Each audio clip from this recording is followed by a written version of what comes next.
45 minutes away from Minnetonka, there's a really special dog called Andy. This Rottweiler has helped people in all kinds of ways. He helped students not to be stressed for tests, but he also brought some happiness to children that were in hospitals. But therapy animals can go anywhere they're invited. And I describe Andy, wow, a gentle old soul, I think would be my best thing, and certainly one of my, he's a heart dog for me. He's been my partner and my friend for a lot of years now. And people ask, how can a Rottweiler be a therapy dog? So many misconceptions and myths out there about various breeds of animals, and Rottweiler is certainly one of those breeds that get kind of a bad rep.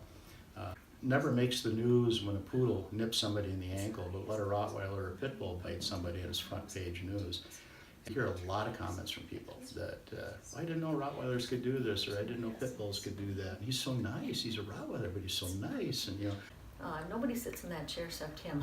And he's kind of, it got to be kind of funny, but he's kind of what called the university professor. He's very cerebral, and he just watches, just observes, rarely barks. And then we have the other two, the little female Rottie and the lab, and they're the fraternity brother and the sorority sister. They turn it on in here, and oh man, our little female, she figures that anything she can see is hers, and how dare someone walk down the street without her permission. So she's gonna bark at them, and especially if there's an animal involved out there. And then the lab gets into it, and he'll just sit there and watch them.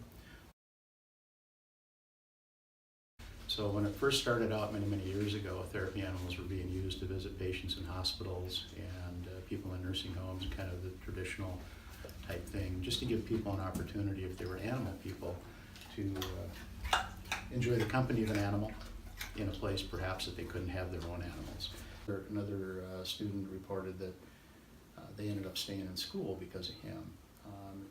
Every Tuesday they would come to visit him, and it helped them cope with stuff that was going on in their life at the time. So those are the kind of stories, those anecdotal things, that people are reporting where he's made a difference, and you don't even know about it. You have no idea. As you sit there and interact and they leave, and you have no idea what that meant to them. The same person without him? Yeah. No. He brought me on this therapy journey, and I had no idea what it was until he came into my life. And he's got cancer now. He's not going to survive much longer. And he's my partner, and I'm going to miss him. This is really tough. To all fall in place, and it just strengthens my faith that God's got this, and that He brings in your life just what you need when you need it, and that was Him. So. Well, and I think part of the reason why these two are such a good therapy team, it's not just the dog, it's the person on the other end of the leash. That's the key. He can look at Andy and know how he feels. So when they're out somewhere, he always knows what's going to happen next, because he knows how he's feeling, and he can react to it. So Love cures people, both the ones who give it and the ones who receive it. Therapy dogs do this all the time. Andy is a special dog, and he has brought happiness into many people's lives. No matter what, cancer sucks, but we have to enjoy what we have right now. And after it happens, be thankful for all the moments we got to have with the ones we love the most.